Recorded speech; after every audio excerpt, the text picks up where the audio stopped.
Welcome to Grab Your Gear on, I guess we'll call it a special edition. It's the Tuesday without Jack Windsor. Jack is on somewhere in the Gulf of Mexico on a ship, and his wife said he can't use his computer or his cell phone. So joining me is Tinfoil Ted. Ted, how are you? Thanks for stepping in. You know, living the dream, just next man up. It is. That's kind of like college football. When somebody goes down, we just bring in somebody off the bench. And Ted, you're never really on the bench. You're just always sitting in the corner. Correct. Full disclosure, I'm recovering from walking pneumonia. And I'm just tired. kind of sucks. Yeah. You're tired, but this walking pneumonia thing that people apparently are getting is not fun. And I was talking to you before we got on this, had a little bit of vertigo, and you said your wife had vertigo too. No, I think she, I just had too much wine that night. Oh, well, that's And by her, one way I of mean going. me. Oh, I gotcha. Yeah. Short show today because we are preparing for Thanksgiving, but we wanted to do a show where I know a lot's going to go on, and everybody does shows right now where they say don't talk politics at the table and all that. We don't really care about that. We're going to talk about kind of the stories that I think we're going to be emerging, things that what is left of what we would call the mainstream or traditional media doesn't cover. That's why this show was even invented. I had a chance to meet with one of the independent electrical contractors. He's going to be president of the association in a year or two, Don Holsey, and he is in northern Indiana, just south of the Illinois border, where you start to go into Gary, and then you go into Chicago.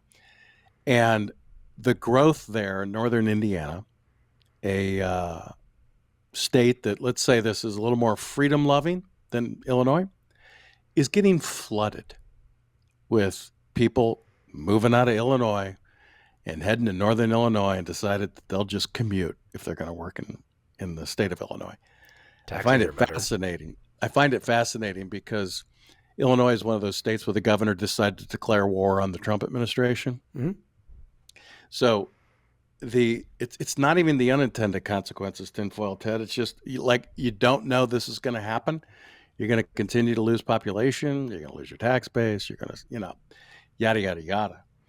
I bring that up because one of the stories that is still a story, and I think probably had more to do with who won the election than didn't, is the border. You're a father. You've seen the story of the 500,000 children unaccompanied coming across the border. Yeah, but as young as 2 years old. You won't see AOC crying at a fence for it. I mean, could you imagine your daughter unaccompanied walking across? No. I mean, it's an amazing thing, and not in a good way. How do you lose? Think of, so Ohio State Stadium is 110,000.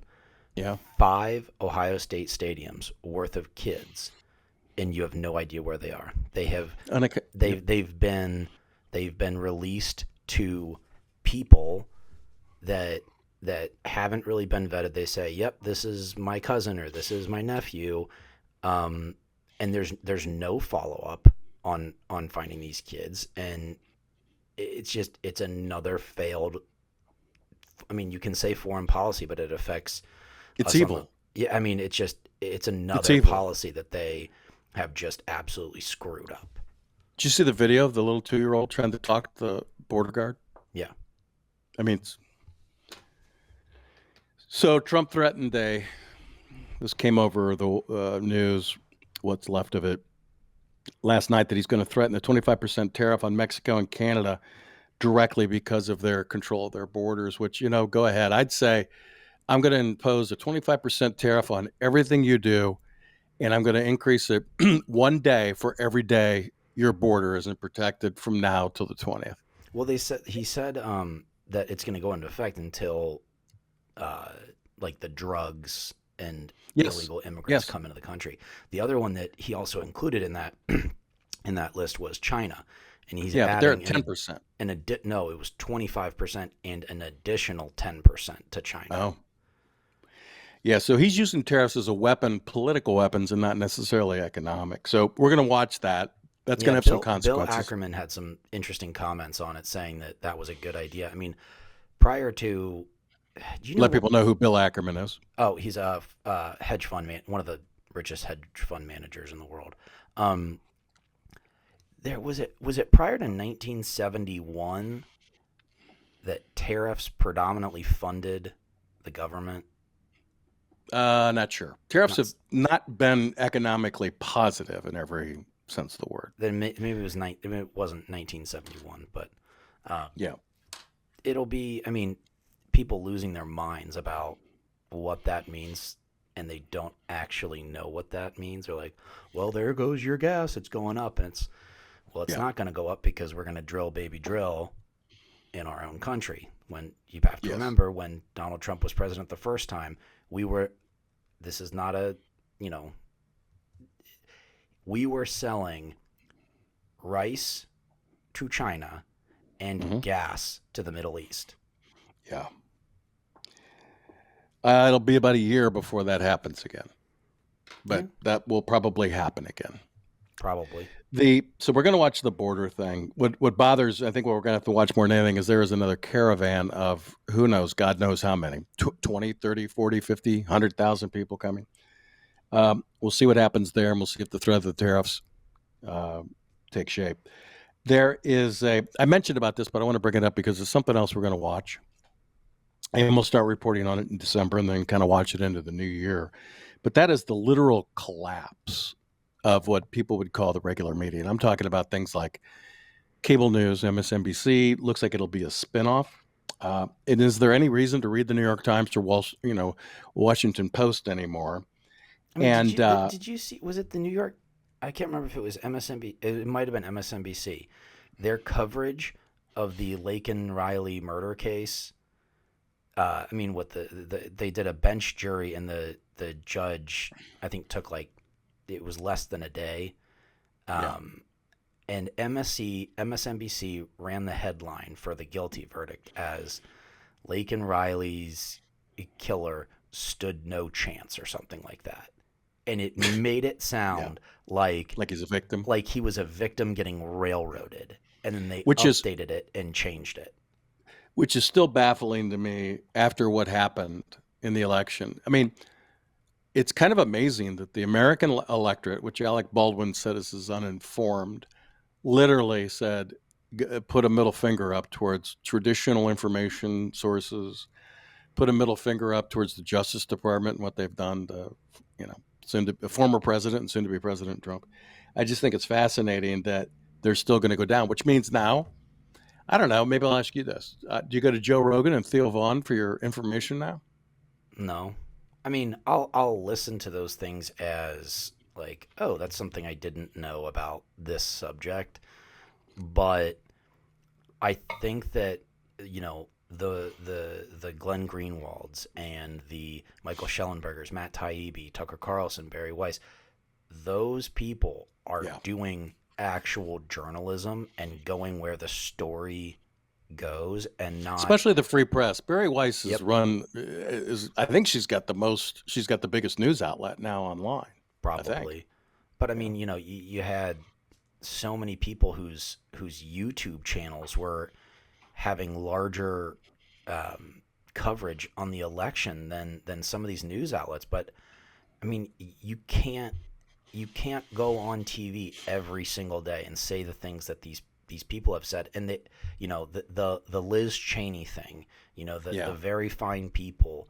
I think Americans are just kind of sick of it, and they're like, the world is not on fire every single day, and Trump is not going to murder 50 million people in the streets every day. I think they said the you world can't is do it. on fire, and you're lying to me. I think they were saying the world is on fire, but it's not what you're telling me. I I think mean, that's what they were the saying. emperor has no clothes. Yes. Yes. Um, Another thing that is tied to the economy because it's tied to the national security and everything else, and that is what is going on in the Ukraine and Russia, uh, which I find completely fascinating. That you don't really hear from President Biden on the escalation of what's going on. The fact that long range missiles have now been used. ICBMs. that have never been used in human history. Yeah. An ICBM flies as high as aircraft. I mean, so if you're in an aircraft, commercial For anybody who aircraft, doesn't know, that's an intercontinental ballistic missile, which which is can, capable of right. delivering nuclear payloads. Yeah, a nuclear warhead if it was loaded with one. But hey, man, Putin's a bad dude, man. Come But what on. I find, so there's a couple things going on here. One, we haven't heard President Biden address it, and number two, Vice President Harris is nowhere to be found. She's in Hawaii. She's earned that time, Joe. She's earned the time to be with her family. I listened to a podcast, and they referenced a reporter that said, I'm just going to reference this as something I heard, not I'm reporting, that Don't say something that I have to bleep or take out. You won't have to, but there's rumors that she is in some sort of needs a timeout. That maybe she just needs to go to a facility for the next 30 days and kind of unwind. Because normally when you have when you have ballistic missiles being launched over in Europe, the president and vice president would be very visible. Oh, Enough said? Joe, we did it. We did it, Joe. What did we do? What did we do? No, I mean, she's in Hawaii on a taxpayer-funded trip that's at a hotel that's $1,500 a night. There's a reporter named Brick Suit, and he's reported she's in rehab. Interesting. And it doesn't, I kind of thought that anyhow, because who goes to Hawaii for a month you go for with 2 your weeks, last, right? and she's, she's still the vice president, and that's my point. She still has a job. She's done in, was it 53 days? And you're going to spend 30 of it? She's still pulling a paycheck. So you have a job to do. So I'm just going to say it. That is, and let's see what happens, because somebody's going to report that. But anyhow, in the middle of all of that, in the middle of what is going on, ICBMs, and both sides know that Trump is going to come in, and there is going to be a negotiated peace treaty. So they're trying to, territory is becoming a big thing. It's like the end of any war. You grab as much territory as possible when you know the end is coming. Well, right. And the fact that there's $11 trillion worth of minerals just in the Donbass region alone. Yeah. You know that's going to be carved up for BlackRock and for, Well, and what do you have to show for it? You got hundreds of thousands of dead Ukrainians, dead Russians, North Koreans. My Twitter feed is inundated with, Russian drone footage, and Ukrainian drone footage driving into tanks and exploding, and you're seeing North Korean soldiers dead. You're seeing, it's just, see, before this used to be news. Right. That's multinational warfare. Right. And when the U.S. launches, Ukraine's going to have to give up a lot. Well, the other part is when the U.S. or Great Britain launch a weapon of the capacity and range that they're launching, that has to be done by people that know how to do it, which means it's either British or American crews manning those devices. Right. That means Joe and I are not weapons experts, so don't judge us. But I did go to military school. So okay. One last thing, I just want to throw this in. DEI is really in the crosshairs of the Trump administration, and also a lot of people around the country, unless you live in a rural red community that's just going to have, DEI in their school system no matter what. But a gentleman you and I interviewed, Chris Rufo, is probably to give a nod if you have a problem with DEI, like a lot of us do, because it's basically racist. He has been a culture warrior. And I got to believe he's going to play some sort of role in the administration. But you and I interviewed him at Hillsdale College one time for a project we were working on. Who'd have thought? Did you see the? I think it was the University of Austin or Austin University. Yes, is doing a MEI. They're getting rid of DEI. It's merit. I can't remember. Something like that. Merit, effort, and something else, intelligence or something like that. Yeah. And basically it is just a direct result of the DEI policies absolutely flipping it, where it's just numbers, just based on merit, which is what we're all kind of fighting for on here is, the best man or woman win out, best job, Yes. best offer, you know, wins The best out. apprentice, the best, Right. whatever. Just be the best you can, and all of a sudden life gets better because you put effort into it. Novel idea. Yeah. I think America's back. I think we're gonna. I mean, I think all that toxic masculinity crap, I think, is gone. You're seeing so many. I mean, what is it now? Women outpace men on college education because a lot of these young men are like, screw it, I'm Yeah. not going to go pay $60,000 a year No. to be told I'm everyone's problem. I'm going to go make money, no college debt. I mean, Yep. you saw it this fall with all the protests on college campuses Columbia. with Hamas, where the kids in North Carolina did their own Iwo Jima and re-raised the Yep. American flag. I think that traditional masculinity, I think, is coming back, and I'm happy A for lot it. of them, have decided not to go into that cesspool, and they're sitting in places like IEC chapters, doing apprenticeships and becoming electricians, Making money. um, plumbers. They're becoming tradesmen, and Yep. a lot of those people are going to end up owning their own companies. Well, and the other thing is that stuff can't be automated. No, you can't automate an electrician, a journeyman. Or you can't No. automate a supervisor. You can't You automate. can't automate somebody No. walking into your house and saying, "That's Mike, my electrician. I've known him for 10 years and he services my house or does this." I mean, Yeah.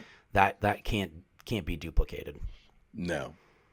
Well, it is Thanksgiving. One last tip of the hat. There's a lot of football going on this weekend, and I mentioned Don Halsey. He's a big Purdue guy. They take on Indiana, and they're big Oaken bucket. There you But go. Ohio State, Michigan, Ted, and I would be remiss if I didn't mention to the audience that your grandfather was an All-American football player at the Ohio State University. All-American national champion, along with my great uncle and their younger brother was an All-American at Michigan.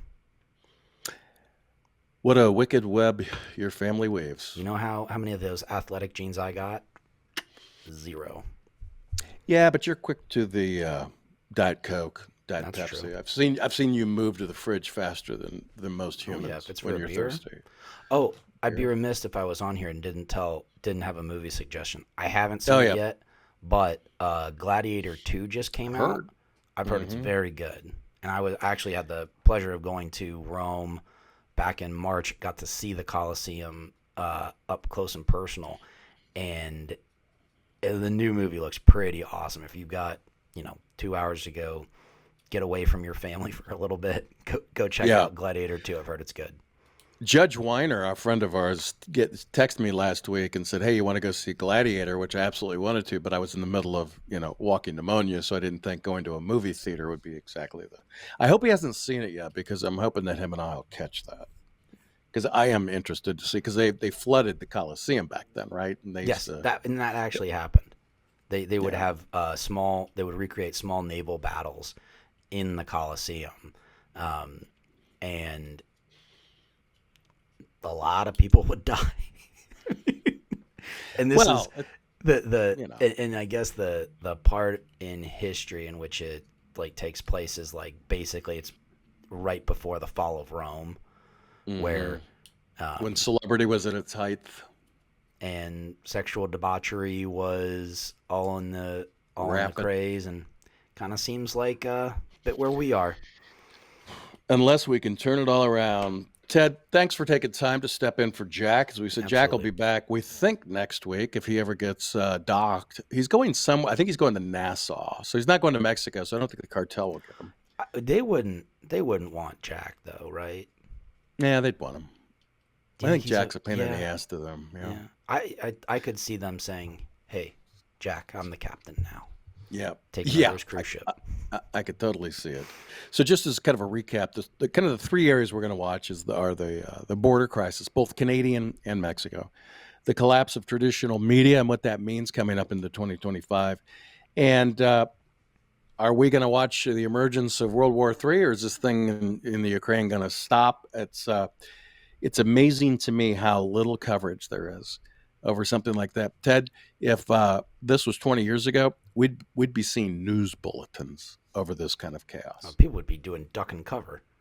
Yes, and they are in Europe. Yeah. In some of the European countries, they are preparing for nuclear fallout. So, hate to end on a bad note. Thanksgiving. Yeah, so hopefully everybody does enjoy your Thanksgiving. I'm going to enjoy mine. Ted, enjoy yours. And to everybody out there, we appreciate you taking time to listen to Grab Your Gear. We are back thankful with Jack for you next guys. week. We are very thankful for this audience, thankful for all of you, especially for everybody that gets up and goes to work every morning and doesn't deal with a lot of the crap we report on. In the meantime, for Apprentice Isabella, who produced this show, Ted, thank you. I am Joe. We'll see you next week back here on Grab Your Gear.